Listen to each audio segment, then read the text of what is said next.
Hello everybody, welcome back to the classroom. अरे sir, आप तो एकदम सब बदल दिया, एकदम वक्त बदल दिया, जज्बात बदल दिए, एकदम सब बदल दिया। हाँ, ऐसे ही है, ऐसे ही कुछ है। ठीक है। क्या, एनीवेज, चलो। आज जो हम चैप्टर पढ़ने वाले हैं, not very much important, but ऐसा भी नहीं है कि छोड़ा जा सकता है। इंटरनल ऑडिट क्या होती है? हमने पढ़ा है कंपनीज एक्ट के अंदर इंटरनल ऑडिट होती है। सर, इंटरनल ऑडिट होती है। Internal audit sir, section number 138। शाबाश, शाबाश। इंटरनल ऑडिट किस चीज की ऑडिट होती है? मुझे सिर्फ इतना पूछना है आपसे। सर, वो फाइनेंशियल स्टेटमेंट प्रोसेस वगैरह सब चेक करते हैं। एक वर्ड के अंदर अगर मैं आपसे बात करूं तो इंटरनल चेक्स होते हैं, ठीक है, या फिर इंटरनल कंट्रोल्स होते हैं। इंटरनल कंट्रोल्स, इंटरनल कंट्रोल्स क्या होते हैं कि आप चेक करते हो, एक अकाउंट्स बनाने का प्रोसीजर है, प्रोसीजर है, राइट। वो प्रोसीजर क्या है कि पहले आप वाउचर बनाओगे, वाउचर के बाद जर्नल बनाओगे, जर्नल के बाद लेजर बनाओगे, फिर आप अकाउंट बनाओगे, फिर आप जाके कहीं ना कहीं फाइनेंशियल स्टेटमेंट्स पे पहुंचोगे भैया। इन इंटरनल कंट्रोल्स की होती है इंटरनल ऑडिट। ओके, अब सर ये इंटरनल कंट्रोल क्या है? इंटरनल कंट्रोल जैसे कि आपकी कंपनी के अंदर बहुत सारे टाइप के, आप कह सकते हो, गवर्नेंस प्रोसीजर्स चलते हैं। अब ये गवर्नेंस प्रोसीजर क्या है? नए नए वर्ड बोले जा रहे हो, बच्चों ने सुने नहीं है आज तक। देखो, जैसे आपके अंदर अकाउंट्स डिपार्टमेंट काम कर रहा है, ठीक है, तो हमने एक इंटरनल कंट्रोल बनाया था अपनी कंपनी के अंदर। वो इंटरनल कंट्रोल क्या था कि जैसे ये अकाउंट्स डिपार्टमेंट है, इस अकाउंट्स डिपार्टमेंट के अंदर ए, बी, सी, डी, ई, एफ ये लोग काम कर रहे हैं, ठीक है। तो अब क्या होता था सर, सब लोग काम कर रहे हैं, कोई बंदा फ्रॉड तो नहीं कर रहा है बीच में, फर्जी चेक तो नहीं साइन करवा रहा है कहीं फर्जी पेपर्स बना के। तो क्या होता था, जैसे हमने सी को बोला कि भाई सी को हमने भेज दिया छुट्टी पर, लीव, क्या आप, तो उसने छुट्टी अप्लाई करी, हमने उसको छुट्टी दे दी। इस छुट्टी के दौरान यहाँ पर जो मैनेजर है, वो मैनेजर क्या करेगा, ए और बी को बोलेगा कि भाई तुम सी का सिस्टम खोलो और उसने जो जो काम किया सारा चेक करो। ये एक इंटरनल कंट्रोल है, जिससे मैं ये कोशिश करूंगा कि सर मेरे जो कंप्लायंसेस हैं, मेरी जो कंपनी है, इसकी इफेक्टिवनेस, इसकी एफिशिएंसी, इसके ऑपरेशंस बहुत अच्छे से चलते हैं। एक और दूसरा तरीका बताता हूँ। ये छुट्टी पे चला गया तो ऐसा होगा, सर छुट्टी पे गया, लैपटॉप साथ में लेके गया, बेटा अकाउंट्स में इतने महंगे सैलरी नहीं होती है जनरली, ठीक है, अकाउंटेंट्स लेवल पर, कि ये काम आप उसको लैपटॉप दे दोगे। हाँ ठीक है, बहुत सारे लोग सिस्टम पे ही काम करते हैं वहां पे, तो अगर सिस्टम भी है तो भी कोई बात नहीं सर, आईटी वालों से आपको उसका एक्सेस मिल जाता है। अब अच्छा, अब एक और टाइप का इंटरनल कंट्रोल बताता हूँ। ए ने जो भी काम किया उसे बी चेक करेगा, बी ने जो भी काम किया उसे सी चेक करेगा, सी ने किया उसे डी, डी ने किया उसे ई चेक करेगा, ई ने किया उसे एफ चेक करेगा, और एफ का किया हुआ काम ए चेक करेगा। ए ने किया, बी ने रिव्यू करा, और उसके बाद वो मैनेजर पे चला गया। बी ने किया, सी ने रिव्यू करा, मैनेजर पे चला गया। सी ने किया, डी ने रिव्यू किया, मैनेजर पे चला गया। डी ने किया, ई ने रिव्यू किया, मैनेजर पे चला गया। तो ये क्या है, फिर से एक इंटरनल कंट्रोल है, ठीक है। जैसे आप पढ़ रहे होते हो अपने घर के अंदर, मम्मी क्या करती है, दरवाजा खोल के देखती है, पढ़ भी रहा है, पढ़ भी रहा है ये, है कोई सो तो नहीं गया ऐसे खेलते खेलते गया, राइट। और हमारे को तो पढ़ाई भी ऐसे करनी होती है यार कि पूछो मत, एकदम कंफर्ट जोन, एसी चला दिया एकदम। जाकिर खान को जानते हो? जाकिर खान कहता है एसी चलाना चाहिए 22 पे, 22 पे, कह रहा 23 की तरह चुभता नहीं है, तीखा नहीं है, और 21 की तरह ज्यादा ठंडा भी नहीं है। आपने एसी चला दिया, आप बेड पे बैठे हो, सबसे बड़ी प्रॉब्लम यही है कि आप बेड पे बैठ के पढ़ रहे हो, ठीक है। आप बेड पे बैठे हो, आपने एसी ऑन है, आपने धीरे धीरे धीरे धीरे पढ़ते पढ़ते आप लेट गए। अब आप लेट गए पढ़ते पढ़ते, उसके बाद धीरे धीरे धीरे धीरे आपने कंफर्टर भी धीरे धीरे अपने ऊपर डाल लिया, एसी क्विल्ट कहते हैं बहुत बच्चे। सर वो कंफर्टर डालने के बाद अब आप कह रहे हो कि आप लेट गए, लेटे लेटे ऐसे आप पढ़ रहे हो, झपकी लगी और आप गए। पोस्चर ही ठीक नहीं है यार। हजारों रुपए फीस का दे सकते हैं, पर हम एक टेबल चेयर नहीं खरीदेंगे जहां पे बैठ के पढ़ा जाए, नहीं, पढ़ेंगे वहीं बैठ के ऊपर, है ना। सर्दियों में तो एसी चलाने की जरूरत नहीं है, थोड़ी सी गर्मी मिलनी चाहिए बस। क्या, एनीवेज, बहुत ही फालतू की बातें। तो इस टाइप के होते हैं कुछ इंटरनल कंट्रोल्स। ये इंटरनल कंट्रोल जरूरी नहीं है कि आपके अकाउंट में ही काम करें। आप, जैसे मैं अपने डिपार्टमेंट की बात करूं तो सेक्रेटरियल डिपार्टमेंट के अंदर हर एक टाइप का कंप्लायंस हुआ है या नहीं हुआ है, उसकी एक चेकलिस्ट मंगवाई जाती है। हमने कंप्लायंसेस किए हैं, तो बोर्ड क्या करेगा, बोर्ड एक दूसरा company secretary apart from hours उसको अपॉइंट कर लेगा, इंडिपेंडेंट रिव्यू कर लेगा। वो कहेगा यार इंडिपेंडेंट रिव्यू के लिए तो अपनी चेकलिस्ट भेजियो, और इंटरनल ऑडिटर को बोलेगा ये ले चेकलिस्ट, और देख के बता जरा इन्होंने सारे कंप्लायंस किए हैं क्या नहीं किए हैं। तो मतलब ये ऑडिट तो है, पर ये ऑडिट कैसे हो रही है, इंटरनली हो रही है। ज्यादातर अकाउंट्स और फाइनेंस पे ही ये लोग फोकस करते हैं। ठीक है, कह रहे सर तो इंडिपेंडेंट ऑडिट क्या है? एक मैकेनिज्म है to provide an independent and objective assessment of effectiveness and efficiency of company operations. Okay, okay, कि कंपनी के ऑपरेशंस किस तरीके से चल रहे हैं, कैसे चल रहे हैं, इसको कहीं ना कहीं इसका एक ऑब्जेक्टिव असेसमेंट, एक इंडिपेंडेंट असेसमेंट। तो सर जो इंटरनल ऑडिट करता है वो कौन होता है? वो होता है internal auditor. Okay, internal auditor check करता है कि आपकी जो अप्रोच है सर, वो अप्रोच चाहे रिस्क मैनेजमेंट के लिए हो, चाहे कंट्रोल के लिए हो, चाहे गवर्नेंस प्रोसीजर के लिए हो, किसी भी तरीके से हो, उन सारी अप्रोचेस का ध्यान रखा जाता है, चाहे वो इंटरनल कंट्रोल्स हो, कुछ भी हो। चलो एक सिंपल सी बात बताता हूँ, फाइनेंशियल रिपोर्टिंग। ये फाइनेंशियल रिपोर्टिंग क्या होती है सर? जो भी कंपनी है ना, उस कंपनी को अपना फाइनेंस यानी कि अपनी फाइनेंशियल स्टेटमेंट्स, ठीक है, किसको दिखानी होती है? शेयर होल्डर्स को दिखानी होती है।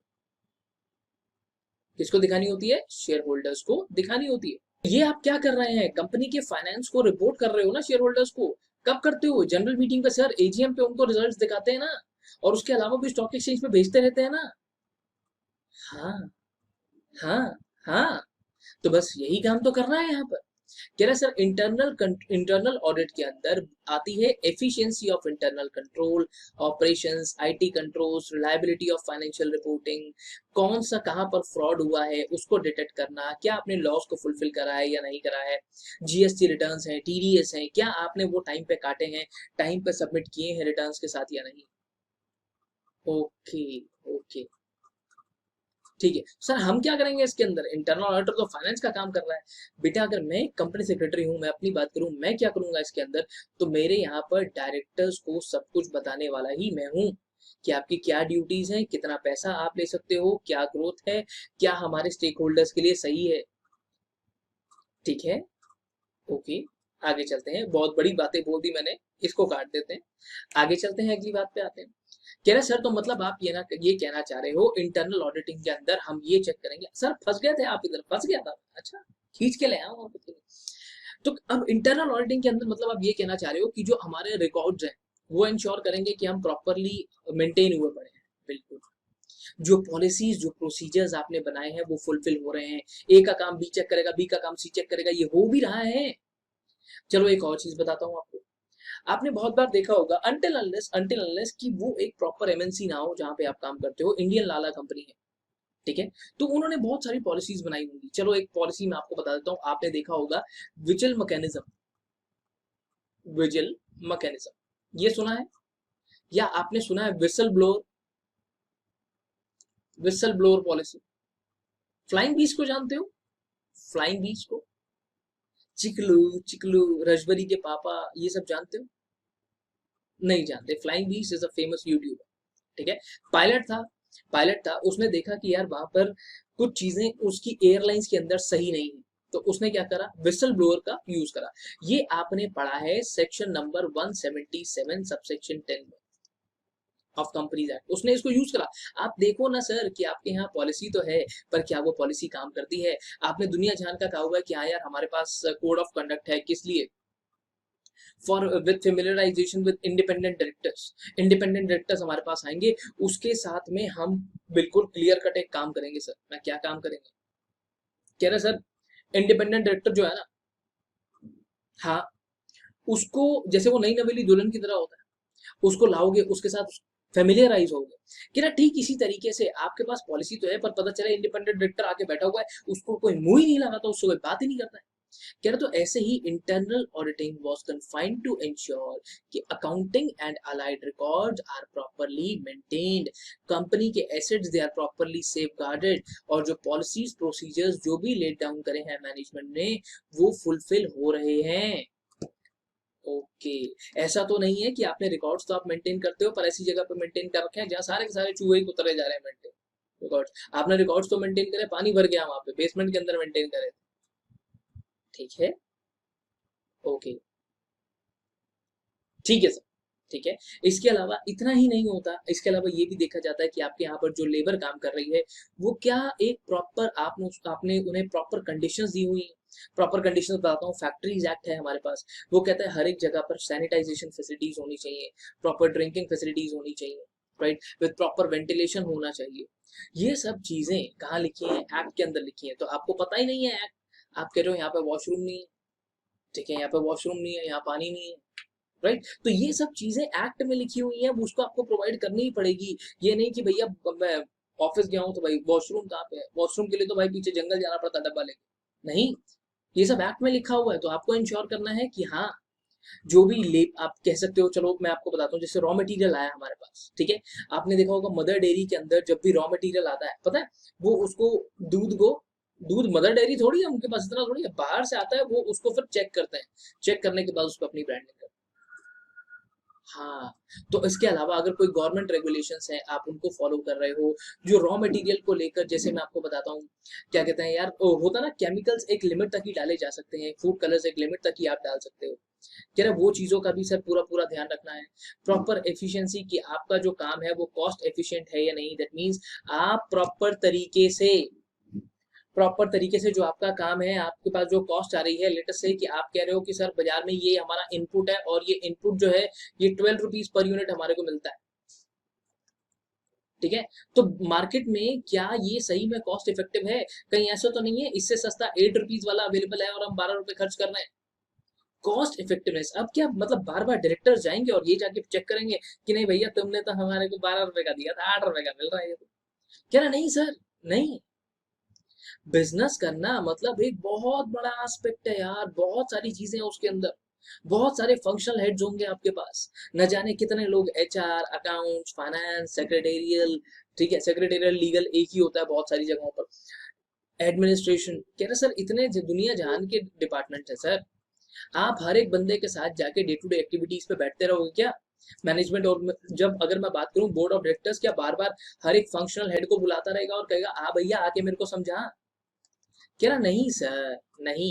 इसके लिए बोर्ड अपॉइंट करेगा एक इंटरनल ऑडिटर, वही करेगा ये सारे के सारे काम, इंटरनल ऑडिटर को अपॉइंट कर देंगे, बस वो देखेगा ना उसके बाद क्या करना है क्या नहीं करना, ओके। वो देखेगा कि आपकी कंपनी के अंदर जो कहीं पे छोटा मोटा, अब देखो आपने पहले पढ़ा था तो आपने ये देखा कि बस कोई फ्रॉड हो रहा होगा तो ये अंदर से पता लगा के बता देगा, बाहर का कोई आके चेक करे तो हम इंटरनली भी चेकिंग करवा रहे हैं। उन्होंने बोला सर स्टैट्यूटरी ऑडिटर तो आएगा बाद में, वो तो चेक करेगा ही करेगा, पर आप भी चेक करें। ओके सर, ओके, यहाँ पे पूरी कहानी यही लिखी हुई है, जितनी भी कहानी आपने इस पन्ने पे और इस पन्ने पे मार्क करी है कोई रेलेवेंस नहीं है उसका। आगे चलते हैं सर, आगे चलते हैं। अब इंटरनल ऑडिटिंग है क्या, डेफिनेशन क्या है इसकी? कह रहे sir internal auditing is an independent, जितना मार्क करवाऊं उतना याद कर लेना, definition objective assurance and consulting activity designed to add value and improve an organization's operations, ठीक है। कह रहा सर यहाँ पे अब इंडिपेंडेंस कैसे आएगी? आपने सबसे पहले बोला इंडिपेंडेंट होना चाहिए, independence is established by organisational and reporting structure. Objectivity कैसी आएगी? It is achieved by an appropriate mindset. हमारी तरह नहीं कि हमने सोच लिया कल से भाई रोज 12 घंटे पढ़ेंगे और उसके बाद हो गए 12 घंटे कर ली पढ़ाई हमने, right? Apart from that, the internal audit activity evaluates risk exposures relating to, जितने भी रिस्क एक्सपोजर्स हैं, आप कितना रिस्क ले पा रहे हो, आपका रिस्क एपेटाइट कितना है, ठीक है। जैसे मैंने आपको बताया भाई मेरे पास है Hyundai, उसको मैं BMW के साथ भगा दूं क्या? अगले की 1.5 करोड़ रुपए की गाड़ी है, BMW 7 सीरीज, वो लेके चला रहा है, मैं उसके पीछे चलाने लग जाऊंगा क्या? सर उसका रिस्क एपेटाइट अलग है सर, वो ब्रेक मारेगा गाड़ी रुक जाएगी, मैं रुकूंगा तो जरूर पर उसकी गाड़ी में जाके। तो आपको इंश्योर करना है कि कहीं पे ऐसा तो नहीं कोई काम कि जहां पर रिस्क इन्वॉल्व है और हम उस पर्टिकुलर ट्रांजेक्शन को कर रहे हैं, कोई ऐसी ट्रांजेक्शन तो नहीं है जो हमारे रिस्क एपेटाइट के बाहर है।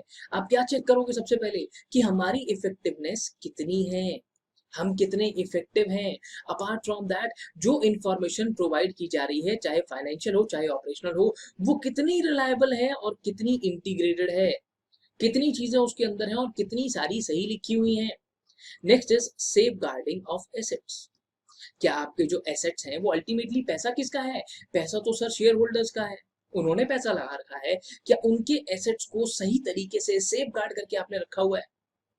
Next is compliance with laws, regulations and contracts. Government service tax के बाद कहती है ना ना भैया वैट नहीं है, अब हमारे पास जीएसटी है, कह रहा ठीक है, क्या आप जीएसटी लगाते हो? ओके, ठीक है। कह रहा सर देखो अब इंटरनल ऑडिटर क्या करते हैं, यही चेक करते हैं कि आपका रिस्क कहाँ कहाँ पर है, कहाँ पर कितना रिस्क है, कितना रिस्क हम ले पा रहे हैं। आप गाड़ी चला रहे हो सर, ठीक है, आप जा रहे हो, आप आगे देख रहे हो एक गड्ढा आता है बहुत बड़ा, आपको पता है आप ब्रेक मार के निकल सकते हो, पर अगर मैं आपको बोलूं गड्ढा है कम से कम इतना बड़ा, इतना बड़ा, ठीक है, तो आप जाओगे उसके अंदर? नहीं सर, आपकी गाड़ी का टायर ही फंस जाएगा उसके बीच में। हम तो निकाल लेंगे सर, निकाल लेना। तो ये क्या कर रहा हूं मैं सिर्फ इतना बता रहा हूं कि सामने रिस्क दिखा, आपने आइडेंटिफाई कर लिया, आप ब्रेक मारेंगे, राइट लेफ्ट कर लेंगे ना यार। बस रिस्क आइडेंटिफाई करना और मैनेज करना, और मैनेज करना। Okay okay okay okay okay okay, ठीक है सर, ठीक है, चलें आगे, बोलो। कह रहा सर देखो internal auditors evaluate the adequacy and effectiveness with how we are managing and how we are identifying risk. आप एक बिजनेस कर रहे हो, अगर आपके पास डाइवर्सिफिकेशन नहीं है, आपका बिजनेस वैसे ही बहुत ज्यादा रिस्की है भैया, ठीक है, आप एक ही काम कर रहे हो, कल को डूब गया तो क्या करोगे, खाना कैसे खाओगे? ठीक है, ओके, ठीक है सर। अब अगर आपने रिस्क को आइडेंटिफाई भी कर लिया, तो अब आप रिस्क को कम्युनिकेट कैसे करोगे? आपको दिख रहा है कहीं पे, हाँ यार ये रिस्क की ट्रांजेक्शन है यार, एक ही बंदा इन्वॉल्व है, वही परचेज कर रहा है और वही पे कर रहा है, रिस्क है सर ट्रांजेक्शन के अंदर। तो अब वही चेक करना है कि सर आप रिस्क को कैसे कम्युनिकेट करते हो और किस तरीके से आप एक गुड गवर्नेंस प्रोसेस को चलाकर उस रिस्क को मैनेज करते हो, ठीक है। अब अच्छा सर ये इंटरनल ऑडिट डाटा किसके अंडर आता है, किसके अंडर आता है? इंटरनल ऑडिट, ऑडिट कमेटी, शाबाश। इंटरनल, देखो सिंपल सी बात है, मैं आपको बता देता हूँ, फाइनेंस का कोई भी मैटर होगा ना, तो वो ऑडिट कमेटी के अंडर ही आएगा, अगर आपकी कंपनी में है तो ऑडिट कमेटी आपने बनाई ही होगी, ठीक है। अभी बताऊंगा बताऊंगा बताऊंगा, वहां पे फिर भी छोटे एस्पेक्ट्स हैं, इंटरनल ऑडिटर इतनी आसानी से नहीं रखना होता आपको, ना ना ना, ठीक है, चले आगे। ओके सर, ठीक है, ठीक है। तो अगर जितने अच्छे प्रोफेशनल्स मेरे पास होंगे, वो उतना अच्छे से रिस्क को आइडेंटिफाई कर पाएंगे, उतने अच्छे तरीके से कंट्रोल कर पाएंगे, उतने अच्छे तरीके से मैनेज कर पाएंगे। ओके ओके, ठीक है सर, हमारे को तो रिस्क के बारे में इतना ही पता है, बस रिस्क हेजिंग होती है, अवॉइडिंग रिस्क, गिनी चुनी 4-5 किताबें हमने पढ़ी हुई हैं और उसी रिस्क को हम चला रहे हैं। सर ने भी तो बेसिक एग्जांपल ही दिया आपको, कोई टेक्निक थोड़ी सिखा दी है यार, टेक्निक थोड़ी सिखा दी है। इंटरनल ऑडिट की बात कर रहे थे आप लोगों ने मुझे बताया कि sir section number 138 of companies act 2013 के अंदर हमने पढ़ा है, ठीक है। और अपार्ट फ्रॉम दैट इसके साथ हम मेंशन करते हैं rule number 13 of companies account rules 2014। कह रहा है सर देखो अब आपको क्या करना है, वहां लिखा हुआ है कि कुछ क्लास ऑफ कंपनीज हैं जिनको जरूरी है इंटरनल ऑडिटर को अपॉइंट करना। अब इंटरनल ऑडिटर कौन हो सकता है? इंटरनल ऑडिटर क्या एक फर्म हो सकती है, एक कंपनी हो सकती है? कह रहे सर कोई भी, विच में आइदर बी एन इंडिविजुअल और अ पार्टनरशिप फर्म और अ बॉडी कॉर्पोरेट, कोई भी हो सर, मेरे को मतलब ही नहीं है, मेरे को बस इंटरनल ऑडिटर ला के ले दो। सर क्या इंटरनल ऑडिटर कंपनी का एम्प्लॉय हो सकता है? हो सकता है, कोई मना नहीं है। दैट इंटरनल ऑडिटर मे और may not be employ of a company, mandatory नहीं है, मैंडेटरी नहीं है, ठीक है। तो सर क्या जरूरी है कि हम लोग मतलब चार्टर्ड अकाउंटेंट्स, कंपनी सेक्रेटरीज जो हैं या कॉस्ट अकाउंटेंट्स हैं, यही लोग इंटरनल ऑडिटर बनेंगे? कोई भी बन सकता है यार। देखो सिंपल सी बात है, आपको बाल कटवाने हैं सर, बाल तो सड़क के कोने पे भी कटते हैं ना, यूटीबीटी पे। यूटीबीटी कौन? अंडर द बनियान ट्री, इतनी ब्रांचेस हैं यूटीबीटी की, देखी नहीं तुम लोगों ने? बट आप क्यों जाते हो हबीब्स पे, क्यों जाते हो इन्फिनिटी पे, क्यों जाते हो लॉरियल पे बाल कटवाने? क्यों? क्यों भैया वहां क्यों जा रहे हो? ओजोन, ओजोन पे भी जाते होंगे लोग, हैं? तो अब सर आप कहाँ जाते हो? यूटीबीटी। वही सड़क के बिना बना एकदम फर्स्ट क्लास, देखो फर्स्ट क्लास बाल काट के दाढ़ी भी ठीक करके दे देता है। क्या एनीवेज, क्या है सर, तो जरूरी नहीं है कि आपके पास जो इंटरनल ऑडिटर है that should be for the professionals like company secretaries, chartered accountants and cost accountants होना चाहिए, ठीक है। ओके ओके, ठीक है, मैंडेटरी नहीं है कि वो प्रैक्टिस में हो ही हो, कोई जरूरी नहीं है सर। ही मे और may not B engage in practice of such profession, उसकी मर्जी है। ओके, अब होगा कौन? रखना किस किस को है, कौन कौन सी कंपनी को रखना है? Every listed company, every unlisted public company, जिसका क्या है, पेड अप शेयर कैपिटल कितनी है, 50 करोड़ रुपए से ज्यादा है, टर्नओवर 200 करोड़ रुपए से ज्यादा है, आउटस्टैंडिंग लोन्स बोरोइंग्स जो भी उन्होंने लिए हैं 100 करोड़ रुपए से ज्यादा है किसी भी पॉइंट ऑफ टाइम पे, ठीक है। At any point of time, पिछले साल में आप कह रहे हो सर मेरा 14 फरवरी वाले दिन मेरे बस मैंने ना पेमेंट करनी थी, पेमेंट आधा घंटा लेट हो गई तो हमारे जो डेट्स थे ना वो 100 करोड़ रुपए से ज्यादा हो गए थे। कह रहा सर शाबाश, इंटरनल ऑडिटर रखो। आउटस्टैंडिंग डिपॉजिट जो आपके हैं वो 25 करोड़ रुपीज से ज्यादा हो गए हैं। तो अब देखो बच्चे पता है क्या करते हैं, बच्चे हो जाते हैं कंफ्यूज। आपको कंफ्यूज होना ही नहीं है, आपको बस इतना याद रखना है ये वाला जो पॉइंट है, ये टर्नओवर वाला और ये आउटस्टैंडिंग लोन वाला, ये दोनों प्राइवेट कंपनी पर भी अप्लाई होते हैं। टर्नओवर ऑफ 200 करोड़ रुपीज और मोर, आउटस्टैंडिंग लोन्स और बोरोइंग्स फ्रॉम बैंक और financial institution exceeding 100 crore rupees, ये दोनों पॉइंट्स जो हैं ये प्राइवेट कंपनी पर भी अप्लाई होते हैं। बस सिंपल। स्मार्ट बच्चा क्या करता है, स्मार्ट बच्चा पहले ये दोनों पॉइंट्स को ही याद करता है क्योंकि ये कॉमन है, क्योंकि ये कॉमन है। पेड अप शेयर कैपिटल देखो ऐसे भी याद रखते हो, 520 100 और 250, ओ सॉरी 25 ये हमारे यहाँ के लैंडलाइन नंबर है बेटा, ये ना सर के ऑफिस का लैंडलाइन नंबर है, मिला के देखो अभी। सॉरी 50 200 125 ये है, सॉरी हाँ ये है, जीरो लगाना भूल गया था। 50 की पेड अप शेयर कैपिटल, 200 का टर्नओवर, 100 का outstanding loan borrowings from bank financial institution और 25 का डिपॉजिट। 50 20 100 25। अगर आप चाहो तो आप इसको ऐसे भी कर सकते हो कि भैया डबल करते चलो, 25 का डबल 50, 50 का डबल 100, 100 का डबल 200। ये डिपॉजिट 50 की, 50 का सॉरी 25 की क्या है यार, 25 की क्या है, paid up share capital of 50 crore rupees और यहाँ पर 25 है। 25 का deposit, paid up share capital 100, outstanding loan borrowing 100 और 200 का टर्नओवर। बस सिंपल, 25 50 100 200। और अगर मैं आपसे बात करूं किसकी किसकी बात करूं, प्राइवेट कंपनी की, तो लास्ट के दो लेने हैं बस, चारों के चारों प्राइवेट पब्लिक कंपनी पे अप्लाई होते हैं। लिस्टेड कंपनी है तो आपका सर टर्नओवर 1 रुपया भी है तो भी आ जाओ। आप कह रहे हो मैंने कोई काम ही नहीं किया, मत करो, मत करो, कहाँ लिस्टेड हो ना तो आ जाओ, फटाफट आ जाओ, ठीक है। याद करने के तरीके बहुत आसान है बट आप करना चाहो तो, ठीक है, डबल ही तो करना है, सिंपल सिंपल। आगे चलते हैं, अगली बात पे आते हैं। कह रहे सर देखो अब ऑडिट आपने इंटरनल ऑडिटर अपॉइंट कर दिया, इंटरनल ऑडिटर करेगा क्या, सबसे पहले पॉलिसी बनाएगा। कोई भी बंदा किसी को भी आप उठा के बिठा लो, वो सबसे पहले क्या करेगा, भाई ठीक है एक पॉलिसी बना, की पॉलिसी क्या बनेगी कि इंटरनल ऑडिट किस किस चीज की होगी, कौन कौन से काम, कौन कौन सी चीजें, कौन कौन सी अप्रोच हम इंटरनल ऑडिट के अंदर अप्लाई करेंगे।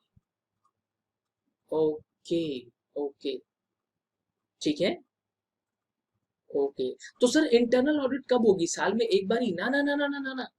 देखो उसने तो ये बोला, टाइम फ्रेम नहीं दिया उसने कोई, उसने ये बोला कि ठीक है भैया तुम करा लो साल के आखिरी में हमारे को बता देना। But it is a good practice अगर आप वीकली बेसिस, ओ सॉरी वीकली कह रहा हूँ, क्वार्टरली बेसिस पर इसको करते हो, ठीक है। क्यों क्वार्टरली बेसिस पर ही क्यों कहा गया, क्योंकि क्वार्टरली बेसिस पर ही मेरी बोर्ड मीटिंग होगी, क्वार्टरली बेसिस पर ही मैं अपनी रिपोर्ट स्टॉक एक्सचेंज को सबमिट करूंगा। टाइम फ्रेम नहीं है कोई, आप करते रहो ना सर, साल में कर लेना बस, कोई दिक्कत नहीं। और बताओ, ओके ठीक है सर, आगे चलते हैं, अगली बात पे आते हैं, ठीक है। अपॉइंटमेंट ऑफ इंटरनल ऑडिटर, कि आप किसी को अपॉइंट कर रहे हो तो आप अपॉइंट करोगे कैसे, कह रहे सर बिल्कुल, shall be done only by resolutions pass by board of directors at the meeting of board. तो मतलब सर मुझे ये क्या कहते हैं, इंटरनल ऑडिटर को जनरल मीटिंग में नहीं लेके जाना, इंटरनल है बेटा, इंटरनल है। एक बंदा है जो आपके घर में मेड रखे हो, उसको क्या मान ले जाओगे, नहीं यार, छोटा डिसीजन है। कंपनी सेक्रेटरी पहले होता था एक जमाने जब इनको बहुत बड़ी आइटम समझते थे, बहुत बड़ी तोप हवाई है, नहीं उसके पास उनका ना ना ना ना भैया ना ना, ठीक है। कह रहा आपने ये रेजोल्यूशन ले लिया ना, इस रेजोल्यूशन को फाइल कर देना आरओसी के पास बस विद इन 30 डेज के अंदर अंदर, कि ले भैया हमने भी एज पर section number 179 subsection 3 powers of board, ये आपने देखा होगा, वहां पर उसके अकॉर्डिंग फाइल कर देना बस। अच्छा ठीक है सर, रेजोल्यूशन कौन से फॉर्म के अंदर फाइल करते हैं बेटा, 30 डे, सॉरी एमजीडी 14, 30 डेज कह रहा हूँ मैं, एमजीडी 14, जहां ना समझ में आए एमजीडी 14 लगा दें, ओके ठीक है सर, ठीक है, चलें आगे। 179 सबसेक्शन 3 के अंदर जो आप पावर्स ऑफ बोर्ड पढ़ोगे उसके अंदर MGT 14 ही फाइल होता है, ठीक है। सेक्शन नंबर 117 मिनट से पहले वाला, सर कौन सा है 117 वाला, कौन सा 117 वाला? 117 वाला बेटा वो है कि resolutions to be filed with I mean with ROC, resolutions and agreements ऐसा कुछ है, which are required to be filed with ROC. बता देता हूँ, जैसे कि आपने देखा कि मतलब हर एक वो रेजोल्यूशन जिसके साथ आप एक्सप्लेनेटरी स्टेटमेंट भेजोगे वो आरओसी के पास फाइल होगी, ठीक है। कह रहा सर इसके अलावा, मैंने कहा इसके अलावा जब जब एसआर पास होगा तो MGT 14 फाइल होगा। इसके अलावा जब भी आप किसी भी तरीके से कि आपका कोई रेजोल्यूशन है, ठीक है, आपने कहा भैया मेरे को शेयर होल्डर्स से पास करवाना है, शेयर होल्डर्स मना कर गए तो भी फाइल होगा, फाइल करो, बताओ उसको, ठीक है।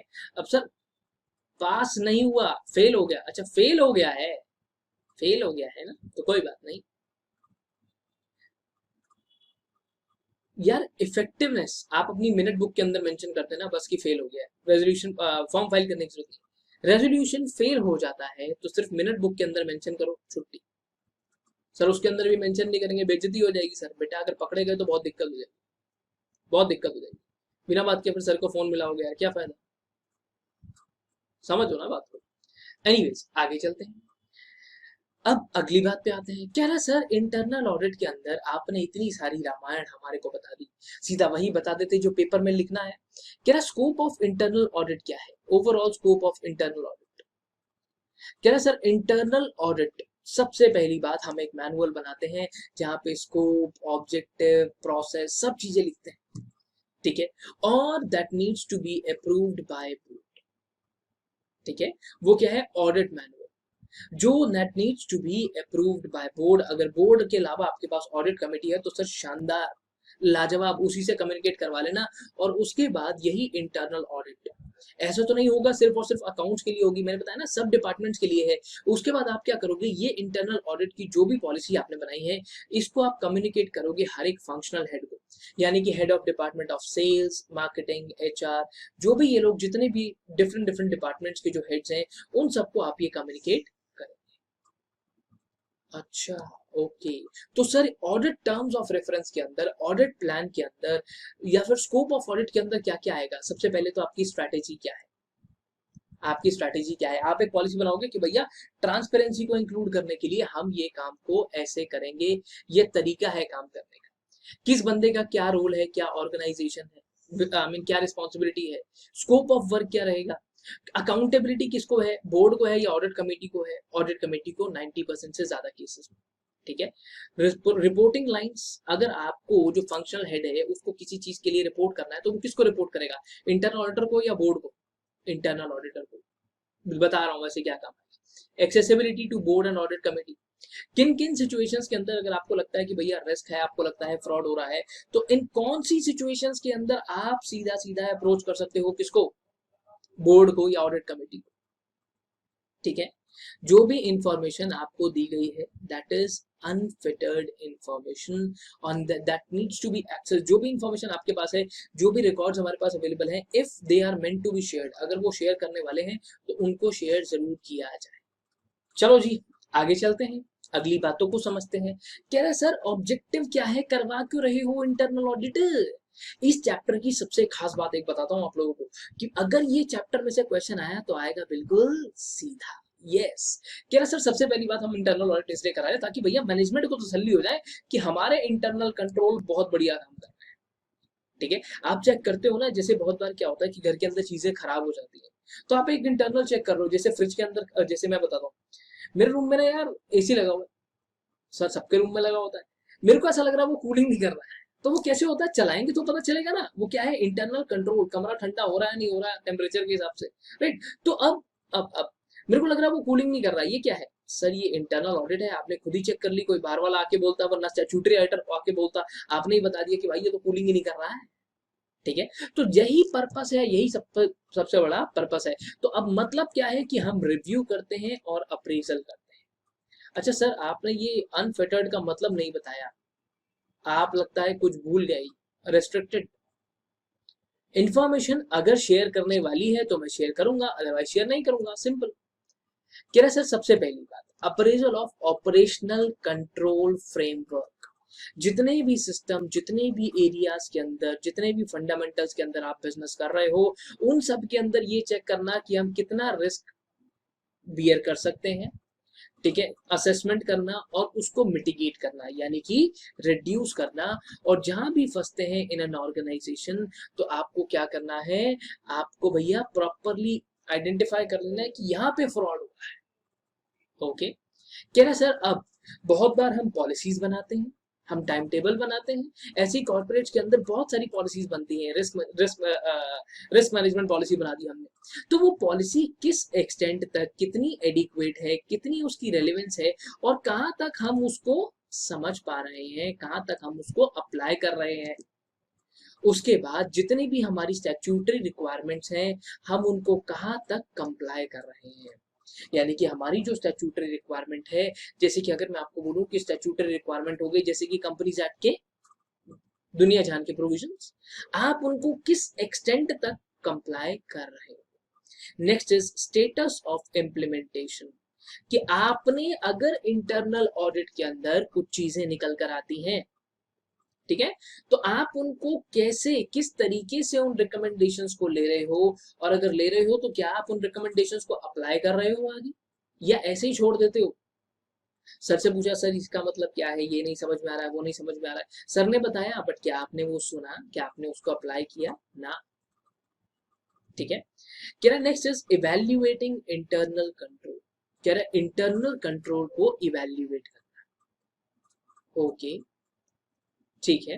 कह रहा सर इंटरनल कंट्रोल को हम इवेल्युएट कैसे करेंगे, वही पुराने वाली चीजें, effectiveness and efficiency of operations, ठीक है। इंटरनल कंट्रोल क्या है, पर्टिकुलरली एक प्रोसेस ही तो है जो बोर्ड ऑफ डायरेक्टर्स या बाकी के लोग, मैं बताऊं, उनको एक रीजनेबल एश्योरेंस देगा कि भैया तुम्हारी कंपनी के अंदर बिल्कुल बराबर से ऑपरेशंस बराबर चल रहे हैं, किसी भी टाइप की इंफॉर्मेशन जो आप शेयर कर रहे हैं, जो भी मैनेजमेंट रिपोर्ट कर रहा है, शेयर होल्डर्स को दे रहा है, वो एडिक्वेट है और रिलायबल है, ठीक है। इसके अलावा compliance with laws and regulations, जो भी आपके लॉज हैं, जो भी आपके ऊपर लॉ अप्लाई होता है, आप उन सब लॉज को, उन सब रेगुलेशंस को फुलफिल कर रहे हो। Next is accomplishment of established goals for operations, आप हर एक जगह पे गोल सेट करते हो, जैसे कि सेल्स डिपार्टमेंट कहता है भैया आने वाले टाइम में हम 50 करोड़ रुपए की सेल कर देंगे, तो आपने टारगेट तो सेट कर दिया, आपने टारगेट तो सेट कर दिया, एस्टैब्लिश तो कर दिया गोल एक ऑपरेशन के लिए, पर सर क्या आपने उसको अकम्प्लिश करा। मैं टॉप करूंगा, मैं टॉप करूंगा, पढ़ता तो मैं नहीं बेटा, right. Safeguarding of assets, जो पैसा है जो शेयर होल्डर्स का, उससे जो एसेट्स लिए हुए हैं, क्या आपने उन्हें सेफ गार्ड किया भी है या नहीं। और उसके बाद ये डिटरमाइन करना कि कौन सा हमारे लिए रिस्की एरिया है। उसके बाद एक प्रॉपर आपके पास फ्रेमवर्क होना चाहिए, ताकि आप अपनी कंपनी के लिए जो भी पोटेंशियल थ्रेट्स हैं, जो भी असेसिव रिस्क हैं, उसको आइडेंटिफाई कर पाए और उनके ऊपर काम कर पाए। सर जैसे ये मेरे लिए रिस्क क्या है, चलो एक और चीज बड़ी सिंपल सा एग्जांपल देता हूँ। मेरे लिए रिस्क है कि अगर मैं आपको पढ़ा रहा हूँ तो क्लास के पढ़ाते पढ़ाते बीच में मे भी हो सकता है इंटरनेट इशू आ जाए, ठीक है, जब लाइव सेशंस होते हैं, मे बी ऐसा भी हो सकता है कि सर पावर कट हो जाए, राइट, कुछ भी हो सकता है, एनीथिंग कैन टेक प्लेस। हाँ सर, तो वो क्या है, पोटेंशियल थ्रेट्स। सर भाव भाव आ जाए एकदम पहले, अच्छा ऐसा नहीं होता है ऐसा नहीं होता है, एक जमाना होता था जब ऐसा होता था कुत्ते भौंकने लग जाते थे, है ना। एक टाइम था यार, that was back in the year I guess 2016 के आसपास, जब मैं पढ़ाया करता था, तो मैं अपने घर से ही क्लास लेता था क्योंकि मैं जॉब करके आता था, उसके बाद में पढ़ाता था बच्चों को। तो 2016 के आसपास कुछ ऐसा था, मैं पढ़ा रहा होता था, पीछे से कुत्ते भौंक रहे होते थे, भाव भाव की आवाजें आ रही होती थी। फिर मैं एक कमर्शियल जगह पे आया, मैंने सोचा कि वहां पे नहीं होगा ऐसे ना, वहां भी लड़ाई हो रही होती थी। ये हर जगह होते हैं, ये हर जगह होता है, बस सोसाइटी में एंट्री नहीं मिलती, अलग बात है। कह रहा सर अब उसके बाद आपने ये डिसाइड करना है कि आप जो रिस्क है, राइट, आप उस पर कैसे रिस्पॉन्ड करेंगे, रिस्क मैनेजमेंट प्रोसेस क्या है आपका और उसका आउटकम क्या रहने वाला है। And after that providing reasonable assurance of risk management process, कि भैया हमारा जो रिस्क मैनेजमेंट प्रोसेस है ना, ये सबसे बढ़िया है, बिल्कुल सही काम कर रहा है सर, कोई दिक्कत वाली बात ही नहीं है इसमें। ओके, बहुत बढ़िया, वेरी गुड। आगे चलते हैं। आई कैन अंडरस्टैंड काफी सारी चीजें ऐसी हैं जो याद करने वाली हैं, बट जितना मार्क करवाया है ये सारे पॉइंट्स हैं, इसके अंदर कुछ पॉइंट्स हैं जिसको बहुत अच्छे से आपको आने चाहिए। एक, नीचे वाले पॉइंट्स तो आप बना भी सकते हो, ठीक है, और उसके बाद ये पॉइंट्स याद कर लेना, बाकी तो बने बनाए हैं। थोड़ा सा आप ऐसे भी बना पाओगे, इजी है। कह रहे सर थोड़ा और आगे चलते हैं। मैं कहा हाँ जी। कह रहे scope of internal audit, internal audit का क्या स्कोप है। कह रहे इंस्टीट्यूट ऑफ इंटरनल ऑडिटर्स, इन्होंने ये बोला कि इंटरनल ऑडिटिंग का मतलब है examination and evaluation of adequacy and effectiveness of organisation system of internal control. Internal audit का किससे मतलब है, इंटरनल कंट्रोल से मतलब है। कह रहा सर हम ये चेक करेंगे that what is the quality of actual performance. Okay,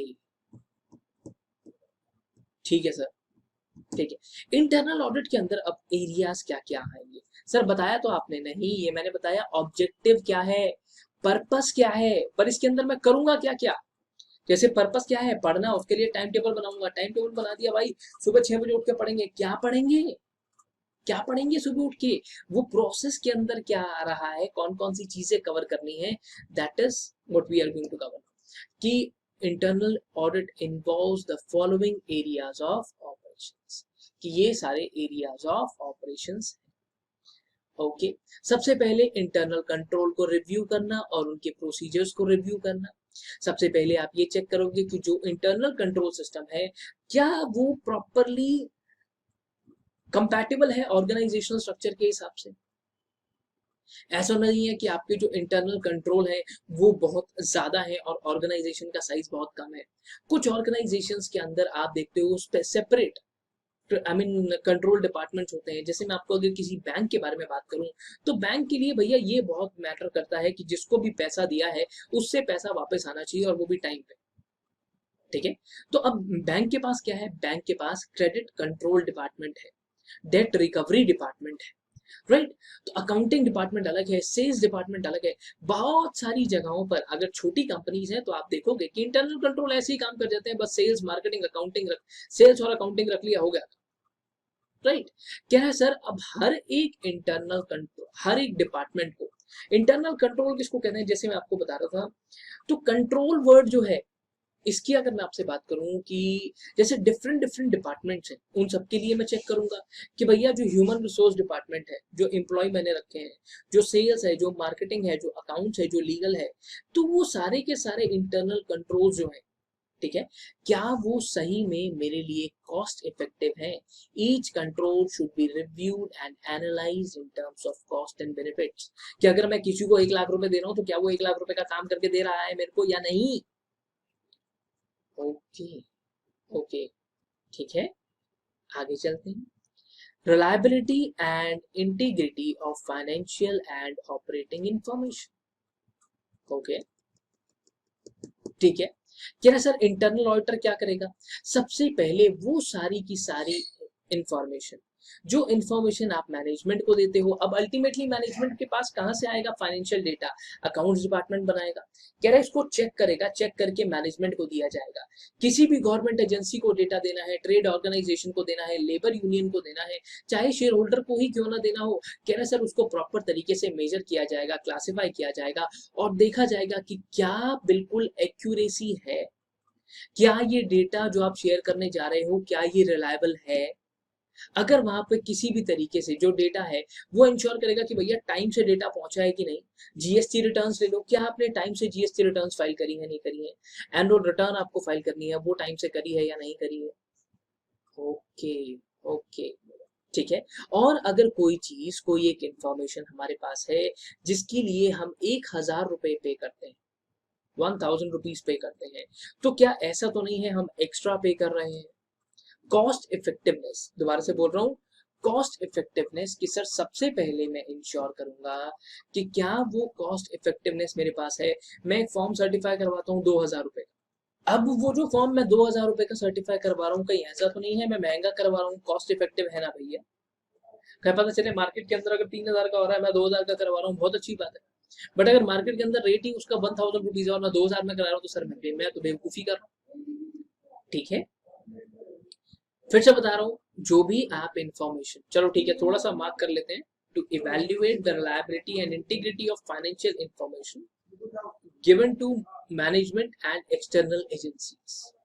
management means board of directors, external agencies जो भी आपकी कंपनी के बाहर है, जो भी आपसे फाइनेंशियल इंफॉर्मेशन मांगता है, let it be anybody, stock exchange, trade union है, जो भी। क्या ना सर, अगली बात आती है, अब हम चेक करेंगे economical and efficient use of resources, कि जो भी हमारे पास रिसोर्सेज हैं क्या उसको प्रॉपरली यूज कर रहे हैं। एक मशीन है मेरे पास, ठीक है, मशीन ली हमने, हम 8 घंटे उस मशीन को चलाते हैं, क्या इफेक्टिव यूज हो रहा है? नहीं। 24 घंटे चला सकते हो आप, वो मशीन है, इंसान नहीं है। आप ट्रिपल शिफ्ट काम लगाओ सर, मशीन को जितने ज्यादा से ज्यादा चलाओ। आप कह रहे हो ऑर्डर तो मेरे पास बहुत है, राइट। अब देखो एक और चीज आपको बताता हूँ, कह रहा सर अब 24 घंटे वाली मशीनरी वाली बात मैंने आपको बता दी, तो इंटरनल ऑडिटर क्या चेक करेगा कि क्या हमने प्रॉपर सिस्टम बना रखे हैं जिससे हम अपने रिसोर्सेस को इकोनॉमिकली और एफिशिएंटली यूज कर पा रहे हैं, राइट। सबसे पहले आपको इंश्योर करना है कि हाँ भैया जो भी बंदा वहां पर है, अगर एक एसेट, एक पर्टिकुलर मशीनरी आपने एक सुपरवाइजर के अंडर दे दी है, तो क्या उस सुपरवाइजर के पास दुनिया जहान के टूल्स या फिर आप कह सकते हो रिसोर्सेज अवेलेबल हैं जिससे वो अपना काम कर पाए। हर एक बंदे के पास काम करने के लिए प्रॉपर रिसोर्सेज है, सबसे पहले तो ये चेक करना है, ठीक है। किस तरीके से हमने कुछ स्टैंडर्ड्स को सेट किया होता है, क्या यार मशीन इतनी चलेगी उसके बाद इतनी चलेगी, राइट। तो वो स्टैंडर्ड्स किस बेस पे सेट किए गए। अच्छा, अगर स्टैंडर्ड्स को लेकर कुछ एजम्पशंस ले लिए हैं तो एजम्पशंस किस हिसाब से लिए हैं। और भैया अगली बात, अगर हमने एक एक्चुअल, मान लो कि आप क्या करते हो, जैसे मैं बताता हूँ, आप एक टारगेट सेट करते हो कि सर मैं 16 घंटे पढ़ूंगा, राइट, बट आप पढ़ते हो 6 घंटे, तो ये जो गैप आ रहा है, ये गैप क्यों आ रहा है, राइट। अगर कोई वेरिएंस बीच में आ रहा है तो वो वेरिएंस क्यों आ रहा है, ओके, ठीक है। जैसे कोरोना के टाइम पे वेरिएंस आ गया, that is not going to make any difference, वो आप मेंशन कर दोगे। इसके अलावा भी बहुत सारी, ऐसा जरूरी नहीं है कि सर आपके पास मशीनरी में ही अंडर यूटिलाइजेशन हो सकता है। अंडर यूटिलाइजेशन से क्या मतलब है, 24 घंटे मशीनरी चला सकते हो आप, राइट, 24 घंटे मशीन है, क्या पता चलता है, राइट। मशीन को थोड़ी पता चलेगा, सर्विस कराते रहो टाइम पे। कह रहे हैं सर आप मशीनरी को चला रहे हो 8 घंटे, ऐसे भी हो सकता है कि आप कहीं ना कहीं पर अंडर यूटिलाइजेशन जो है वो किसी जगह का कर रहे हो। कंपनी के पास एक जगह पड़ी है जो वेस्ट जा रही है, ठीक है, आप उसको रेंट पे चढ़ा सकते हो, पैसे आएंगे आपको। आपका बिजली का बिल बहुत ज्यादा आ रहा है, आप सोलर पैनल लगवा सकते हो।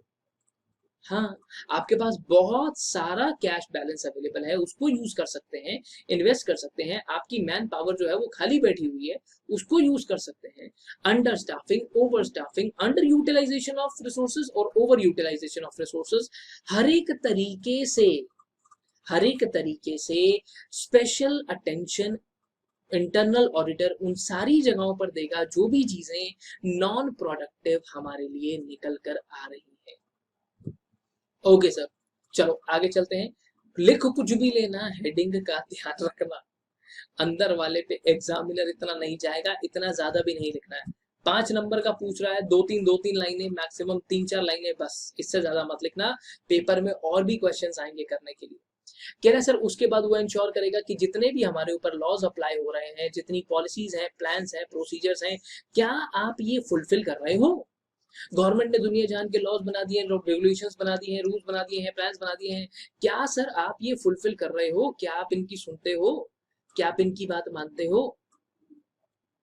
ओके, ओके, ठीक है, चले आगे। ये तो बताने की जरूरत नहीं है। आप क्या करते हो, देखो मैं आपको बताता हूँ, कंपनी क्या करती है, कंपनी ना अपनी एक पॉलिसी बनाती है when it comes to compliances. वो पॉलिसी क्या होती है कि आप ना कंप्लायंसेस को फोर्टनाइट बेसिस पर चेक करते हो, रिव्यू करते हो। इसके लिए बड़ा सिंपल सी बात बताता हूँ, आपका जो प्रैक्टिसिंग पार्टनर होगा, ठीक है, वो आपको एक चेकलिस्ट भेज देगा, checklist I mean compliances to be done in month of, ये वाला महीना, ये वाला साल, ये वाले सारे कंप्लायंसेस करने हैं, चेक कर लो भैया करें, राइट। तो वो हो गया भैया अपना compliance system, compliance internal control.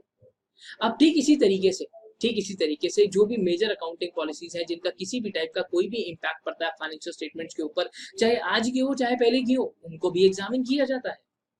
अच्छा, जो भी आपकी पॉलिसीज हैं उनको पीरियोडिकली हम रिव्यू करते हैं, क्या क्या कोई चेंज की जरूरत है, अगर चेंज की जरूरत है तो वो चेंज लेकर आते हैं। ओके ओके, क्या जो हमारी पॉलिसीज हैं वो कम्पिटेंट हैं? अगर कम्पिटेंट है तो कितनी? ठीक है, चलें आगे। ओके ओके, ठीक है, ओके सर, आगे चलते हैं। कह रहा सर अगली बात है रिव्यू ऑफ ऑर्गेनाइजेशनल स्ट्रक्चर। कह रहा सर अब देखो, सबसे पहली बात, जो भी ऑर्गेनाइजेशनल स्ट्रक्चर है, ठीक है, उसके अकॉर्डिंग पहले आपको पूरा ऑर्गेनाइजेशनल स्ट्रक्चर जो है ना उसी को देखना है कि क्या हमारा ऑर्गेनाइजेशनल स्ट्रक्चर सही है। सर ऑर्गेनाइजेशनल स्ट्रक्चर सही है या नहीं है ये कैसे पता चलेगा? क्या आपने सही इंसान को सही ड्यूटीज दी हैं? ऐसा तो नहीं है कि सर एक बंदा वो बहुत ज्यादा ओवर क्वालिफाइड है, आपके लिए बहुत ज्यादा आई मीन प्रीशियस एसेट है, आपने उसको कहा कि ठीक है भाई गार्ड की नौकरी है, बाहर वो कर ले। या आपके यहाँ पर जो टॉप मोस्ट पोजीशन पर लोग हैं उन पे आपको कहीं ना किसी टाइप का खतरा है, आपको लग रहा है यार इसके पास तो बहुत ज्यादा इंफॉर्मेशन है, कल को ये गया तो हम गए। हाँ सर, हाँ, ठीक है। सबसे पहली बात आपको चेक करना है responsibility plus harmony, are in harmony with the grouping pattern. आपके यहाँ पर ऐसा तो नहीं है भैया कि बीच में आपस में एम्प्लॉयज में ही झगड़ा हो जाएगा? हाँ, कहीं ऐसा तो नहीं है किसी एक एम्प्लॉय की बहुत ज्यादा डोमिनेंस है कि अगर वो गया तो जैसे फिल्मों में दिखाते हैं कि हीरो उठ के गया तो हीरो के दोस्त अपने आप क्लास के बाहर चले जाएंगे। अच्छा, lines of authority responsibility properly defined है, हर बंदे को पता है प्रॉपरली कि उसको क्या काम करना है। ओके, अब सबको याद आ रहा होगा कि हमारा बॉस जो है ना वो एक नंबर का गधा है। कोई बात नहीं कोई बात नहीं, ठीक है। अब सबसे पहली बात, जो भी रिस्पॉन्सिबिलिटीज हैं वो ओवरलैप नहीं होनी चाहिए। ओवरलैप होने से क्या मतलब है? जैसे कि मैंने, मान लेते हैं एक एम्प्लॉय है एक्स, उसको वाई ने काम दे दिया और जी ने भी काम दे दिया, राइट? तो वो ओवरलैपिंग हो रही है भाई, दो बंदे अगर तुम इसको काम दोगे ये कंफ्यूज हो जाएगा, इसका काम पहले करूँ या इसका काम पहले करूँ, राइट? एक कहता है कि ये वाला काम नहीं करना, एक कहता है ये वाला काम करना, तो कंफ्यूजन तो होगी ना यार, ओवरलैपिंग तो होगी ही होगी। हाँ सर, ओवरलैपिंग तो होगी, उससे मचेगा ऑर्गेनाइजेशन chaos और वो आपके लिए सही नहीं है। There needs to be a satisfaction of satisfaction between authority और रिस्पॉन्सिबिलिटी, इन दोनों के बीच में सेटिस्फैक्शन होना बहुत जरूरी है।